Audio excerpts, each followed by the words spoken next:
18 polisi diduga melakukan pemerasan dengan melakukan tes urin terhadap sejumlah pengunjung di konser Jakarta Warehouse Project atau DWP 2024. 45 korban diantaranya kemudian disuruh untuk membayar sejumlah uang tertentu kepada polisi.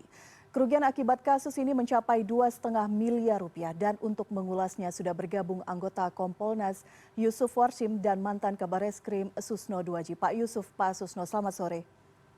Selamat sore, Mbak Elvira. Baik, saya ke Pak Yusuf terlebih dahulu. Pak Yusuf, apa saja temuan Kompolnas bersama dengan Divisi Propam Polri terkait dugaan pemerasan yang dilakukan 18 anggota polisi ini? Modusnya seperti apa, Pak, sebenarnya? Dan apakah yang memang disasar adalah warga negara asing? Ya, jadi sementara ini apa yang Kompolnas sudah temukan sesuai dengan yang sudah disampaikan oleh Kadipropam kemarin, ada 18 yang disebut oknum yang diduga melakukan pemerasan dengan korban 45 warga negara asing ya. Jadi itu posisinya pada saat kemarin itu 18 oknum tersebut sebagai terperiksa yang itu sudah sudah disiapkan untuk dalam proses selanjutnya dalam sidang Komisi Kode Etik. Tentu kami kemarin itu memberikan saran agar motif itu didalami. Yang kedua, mereka pada saat ini karena statusnya terperiksa dan akan disidangkan karena ini dalam proses ada cuti bersama hari ini ya efektif minggu depan akan masuk proses sidang kode etik apabila tidak ada hambatan lain karena kita sendiri selalu mendorong ketika ada permasalahan seperti ini yang ini mendapatkan sorotan publik maka proses penindakannya harus segera agar masyarakat mendapatkan kejelasan dan tidak ada hal-hal yang dipersepsikan ditunda-tunda bahkan seolah-olah ada kesan ditutupi. Oleh karena itu ini selalu kami dorong untuk segera. Oleh karenanya mudah-mudahan minggu depan apa yang direncanakan itu bisa terrealisasi, ke-18 oknum tersebut bisa masuk dalam proses sidang Komisi Kode Etik yang sementara saat ini sudah dalam penempatan khusus. Selain itu tentu perlu juga diproses, didalami dalam kaitannya dengan dugaan tindak pidananya. Bisa jadi dalam proses penyelidikan nanti ada unsur-unsur lain yang tidak hanya oknum anggota Polri, bisa jadi. Tapi sekali lagi itu tentu kan semuanya berdasarkan bukti-bukti yang akan didapatkan di dalam proses penyelidikan terkait dengan dugaan tindak pidananya nantinya. Itu yang kita dorong, tidak hanya proses kode etik, tapi ada proses pemidanaannya nantinya. Itu. Baik, Pak Yusuf, pertanyaan saya tadi, apakah dugaan yang kini melibatkan ada 18 anggota polisi ini, apakah mereka hanya menyasar warga negara asing, dalam hal ini warga negara Malaysia, atau ada warga negara Indonesia yang di dalam proses ini juga menjadi korban? Sesuai yang sudah disampaikan oleh Kadipropam kemarin, ada barang bukti 2,5 M yang itu korbannya warga negara asing sementara ini. Oleh karena itu kan proses sambil sembari mempersiapkan sidang Komisi Kode Etik, bisa saja itu nanti muncul dalam fakta-fakta persidangan bahwa korbannya bisa tidak hanya warga negara asing. Itu bisa saja, tapi sementara itu yang sudah kami saksikan yang disampaikan oleh Kadipropam. Baik, saya ke Pak Susno. Pak Susno, 18 anggota polisi ini kan diduga terlibat pemerasan dengan modusnya melakukan tes urin di sekitar area konser. Pak Susno, pengalaman Anda sebagai seorang Kabareskrim dulu, apakah operasi tes urin mendadak ini lazim dilakukan oleh pihak kepolisian sebagai bentuk mitigasi peredaran narkotika dan juga zat terlarang atau seperti apa? Ya, saya kira semua yang dilakukan tindakan kepolisian harus dengan surat perintah. Kalau yang seperti ini jelas liar ya. Tapi apapun yang sudah terjadi, pertama kita prihatin, sangat menyesalkan karena ini sangat memalukan bangsa Indonesia. Tetapi kita cukup bangga juga menghargai yang setinggi-tingginya upaya yang dilakukan oleh Polri, dalam hal ini Propam telah mengambil langkah cepat dan langkahnya tepat, yaitu langsung memeriksa, kemudian menempatkan dalam tempat khusus, dalam tanda petik menahan, kemudian juga Kompoldasnya cepat gitu, memberikan guidance, kemudian melakukan pengawasan. Ini reaksi-reaksi tindakan cepat seperti ini, inilah yang diharapkan oleh masyarakat, apalagi terkait perbuatan-perbuatan yang sangat tercela menyangkut dengan warga negara asing. Nah, menyangkut apakah hal ini biasa dilakukan?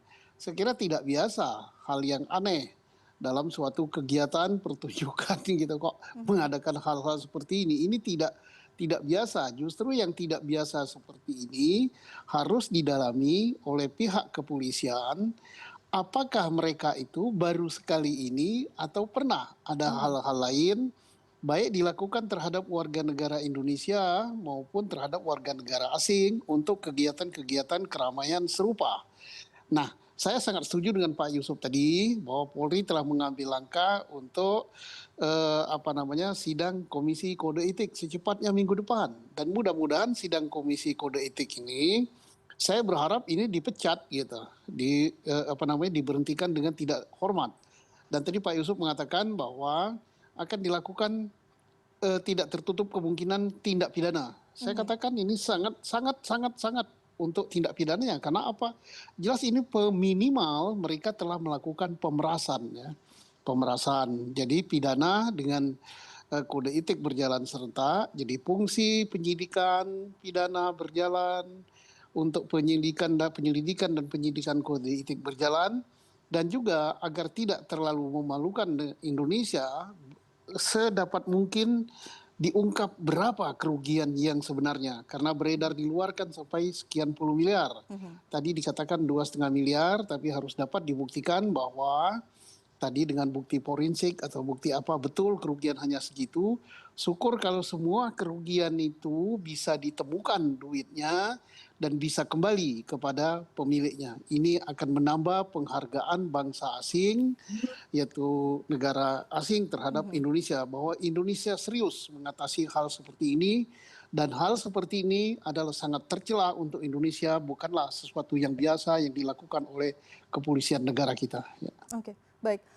Ini hal yang memalukan, harus diungkap tuntas, dan tadi ya seperti yang Anda sampaikan, uangnya apakah bisa kemudian dikembalikan, karena ini proses penyelidikan masih terus berjalan. Saya ke Pak Yusuf kembali. Pak Yusuf, disebut-sebut terduga pelaku ini berasal dari level Polsek, Polres, dan Polda Metro Jaya bahkan, dan dari Direktorat Narkoba. Salah satunya disebut-sebut berpangkat AKBP. Apakah ini melibatkan memang ada struktur sindikat atau kejahatan yang terorganisir? Ya, sementara nanti kan semuanya itu tidak bisa diasumsi-asumsikan. Bagaimana nanti semuanya tergantung pada bukti dan perbuatannya. Apakah memang ini kerjasama dari hanya 18 oknum ini saja? Tentu kerjasama 18 oknum ini saja, dibatasi tidak ada yang lain. Tentu semuanya itu berdasarkan bukti-bukti dan bagaimana perbuatannya. Kompolnas sendiri tetap memberikan saran bahwa apabila memang ada unsur-unsur lain yang di luar 18 oknum ini, ya tentu itu tidak perlu ditutup-tutupi, diungkap saja, dituntaskan saja.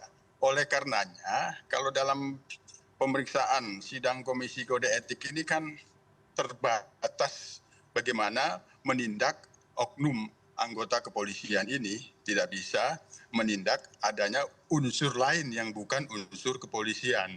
Oleh karena itu, ini penting dan perlu dilakukan penyelidikan untuk pidananya, sehingga kemungkinan ada kerjasama dengan pihak lain, tidak hanya dilakukan oleh 18 oknum kepolisian ini kan itu bisa, tapi sekali lagi tentu itu berdasarkan bukti-bukti yang nantinya dikumpulkan.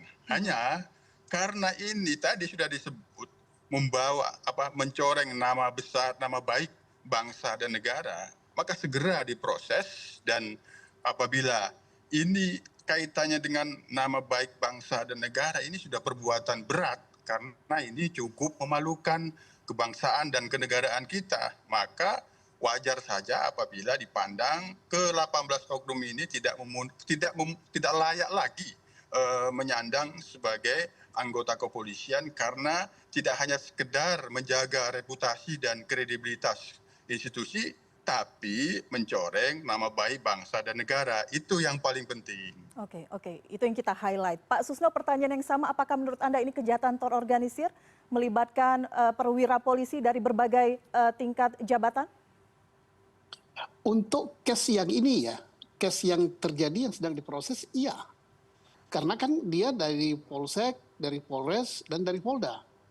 Dan mereka ini tidak berdiri sendiri-sendiri gitu. Tidak setiap orang melakukan suatu perbuatan, tapi satu perbuatan dilakukan bersama-sama dari berbagai satuan. Yang ini terorganisir. Nah, yang kita masih tanda tanya dan harus diungkap, apakah kelompok ini melakukan juga di tempat lain atau untuk jenis kejadian yang serupa. Nah, ini nantinya sebagaimana dikatakan Pak Yusuf tadi akan diperiksa oleh penyidik. Gitu. Semoga saja harapan kita hanya baru sekali ini. Sebabnya kalau sering ini sungguh sangat memalukan, dan saya sebagai seorang purnawirawan Polri ya, yang dibesarkan di Polri, hidup di Polri, sangat malu terhadap hal ini. Dan juga ini alangkah baiknya, karena saya nggak tahu apakah masih apa tidak, kepolisian Malaysia punya license officer di Indonesia. Kalau Indonesia punya license officer di Kuala Lumpur, ini mungkin berkoordinasi supaya lebih, karena ini menyangkut saksi-saksinya kan mungkin sudah pulang di Malaysia. Supaya ya, penyidikan baik untuk menyelidiki tentang tindak pidananya dan juga untuk menuntaskan masalah pelanggaran kode etiknya lebih cepat. Harapan kita ya tadi Pak Yusuf katakan ya dipecat, kemudian proses pidananya jangan diabaikan, hukum sesuai dengan ketentuan yang berlaku, setidak-tidaknya mereka telah melakukan tindak pidana pemerasan. Oke. Pak Susno, tadi Pak Yusuf mengatakan tidak tertutup kemungkinan, mungkin saja ada terduga pelaku atau oknum lain yang terlibat, tapi ini masih menunggu proses penyelidikan. Bagaimana memastikan bahwa memang tidak hanya 18, tapi mungkin orang-orang yang diduga terlibat dalam, bisa kita katakan, kejahatan terorganisir, sindikat, atau apapun itu, ini bisa terungkap juga dengan tuntas? Sebagaimana tadi dikatakan bahwa kita tidak berandai-andai, tapi kita yakin bahwa penyidikan nanti tidak akan menutup-nutupi.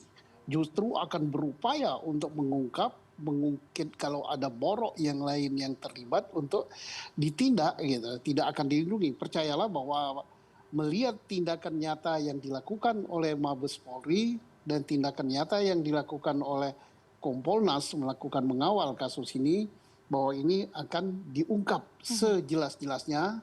Kalau ada pihak lain atau ada anggota Polri yang lain ataupun ada yang di luar Polri yang terlibat hal ini, yakinlah Polri pasti akan menindak ini.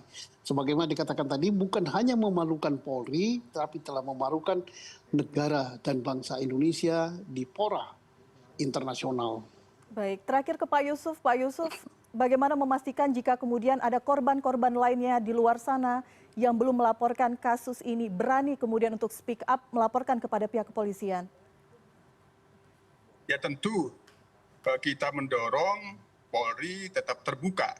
Bisa jadi sementara yang disebut korbannya 45 itu, apabila telah mengetahui bahwa ada gercep memproses ini, bisa jadi ada korban-korban lain yang akan melaporkan, yaitu terbuka, bisa juga menyampaikan keluhan ke Kompolnas, dan kita akan teruskan ke Polri, ke Propam, bahwa ternyata ada ini diduga korban lain. Tapi sementara yang sudah terlihat jelas disampaikan kemarin yang terpantau oleh Kompolnas masih 45 korbannya. Tapi sekali lagi tentu kita tidak boleh mengatakan bahwa hanya ini, masih bisa kemungkinan-kemungkinan itu terjadi. Ada penambahan tentu bisa saja, tapi sementara yang sudah dalam proses pemeriksaan pendahuluan oleh Propam tercatat 45 korbannya. Itu sementara. Baik, kita tunggu bagaimana nanti proses penyelidikannya baik secara kode etik dan pidana. Tapi terima kasih Pak Yusuf, Pak Susno sudah berbincang bersama kami di CNN Indonesia Newsroom. Selamat sore. Selamat sore Mbak Elvira, selamat sore pendengar, selamat sore Pak Yusuf.